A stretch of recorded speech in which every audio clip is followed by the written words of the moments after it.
Information दी, उसके पहले NIA की टीम कैसे पहुंच गई? ये सब कई सारी चीजें सोच सभी थे। अगर वो पहले चली गई, वहां महिलाओं के साथ अभद्रता किया जाया था, जिस तरह के आरोप लगाने को मिल रहे थे, तो उन सब चीजों की भी जांच होनी चाहिए। क्योंकि भारतीय जनता पार्टी को महारत हासिल है, वो सत्ता में बने रहने के लिए किसी भी हद तक जा सकती है। इसके अनेकों एग्जाम्पल भारतीय जनता पार्टी ने दिया है। चाहे दिल्ली की सड़कों पर जब किसान था, उसको आतंकवादी पीली बोला, फिर तीनों काले कानून वापस लेने को उत्तर प्रदेश चुनाव जीतता था। तो भारतीय जनता पार्टी की फितरत में शामिल है।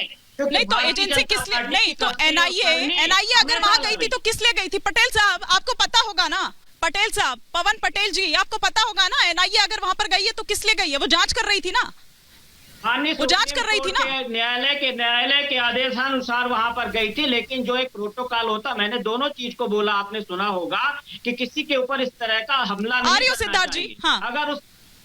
अगर उस भीड़ ने हमला किया, बता रहे कि इतना छोटा लड़का था, उसको अगर जबरदस्ती ले जा रहे थे, महिलाओं के साथ अभद्रता कर रहे थे, तो अगर किसी महिला के साथ कोई अभद्रता करेगा तो उसको सबसे पहले बाकी चीजें नहीं दिखेंगी, उसको सबसे पहले अपना प्रोटेक्शन दिखेगा कि हम सामने वालों को वहां पे क्या हकीकत है, क्या एक्चुअल में था, मैं था नहीं। लेकिन अगर इस तरह की चीजें हो रही तो उनको भी जांच का विषय होना चाहिए। ये वाकई ऐसे ही है सिद्धार्थ यादव जी, मैं जानती हूँ कि आप रिएक्ट करना चाह रहे हैं, लेकिन ये वाकई ऐसे ही है जैसे पवन पटेल जी या संजय सरकार जी तस्वीर दिखाने की कोशिश कर रहे हैं, या फिर बंगाल में न जाने कितने शाहजहां शेख हैं जिनको बचाने की कोशिश हो रही है। क्योंकि इसी तरह के आरोप तो ईडी पे भी लगाए गए थे ना, इसी तरह के आरोप अब एनआईए पर लगाए जा रहे हैं। लेकिन लॉकेट चटर्जी का क्या? और अभी 2 दिन पहले इन्हीं के नेता थे जो अभद्र टिप्पणी भी उन पर करते हुए नजर आ रहे थे। हिमानी जी, चाहे ये कैसा भी हो, पर हम एक अराजक लोकतंत्र नहीं है, और किसी भी मजबूत स्वस्थ लोकतंत्र के अंदर कानून हाथ में लेना किसी के लिए भी ठीक नहीं। ये कैसे भी जस्टिफाई कर लें, कोई भी बात ये बोल दें, अगर कुछ भी था, अभी आप ही के शो पर बैठ करके इनके प्रवक्ता संजय सरकार ने कह दिया हम लॉलीपॉप थोड़ी खाएंगे, हम तो पीटेंगे। देश की सीबीआई वहां चली जाए तो इनको बंदी बना लो, एनआईए चली जाए तो हमला कर दो, सर फोड़ दो, खून निकाल दो।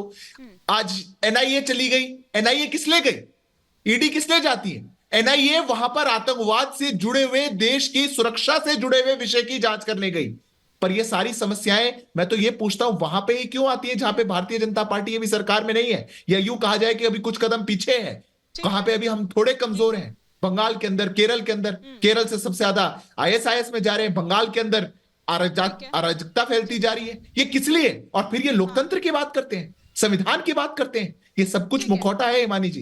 ये लोग बयान देंगे और फिर सांसद पर हमला होगा, ये लोग बयान देंगे और फिर टीम पर हमला होगा, ये लोग बयान देंगे, ये ऑर्केस्ट्रेट करवाएंगे। इसलिए मैं कहता हूं ये स्टेट स्पॉन्सर्ड वायलेंस है और कुछ भी नहीं। इनके लिए अपने एजेंडा पर बड़ा आरोप लगा रहे हैं, लेकिन वो ये कह रहे हैं कि दंगा कराना तो आपका काम है। सुनिए ना, वो कहते हैं कि जहां जहां चुनाव होते हैं वहां वहां दंगे का आरोप देखिए आप पर लगा रही है दीदी, और वो ये कह रही है कि 19 तारीख को पोलिंग है और 17 तारीख को दंगा होगा। ये दीदी कह रही है और आप पर आरोप लगा रही है। मैं इसका जवाब आपसे लूंगी, लेकिन एक बार जरा वार्ष्णेय जी का एक ओपनिंग कमेंट मैं यहाँ पर ले लूं। लेकिन वार्ष्णेय जी, बार बार चुनावी हथकंडा, चुनाव है तो ऐसा हो रहा है, चुनाव है तो वैसा हो रहा है।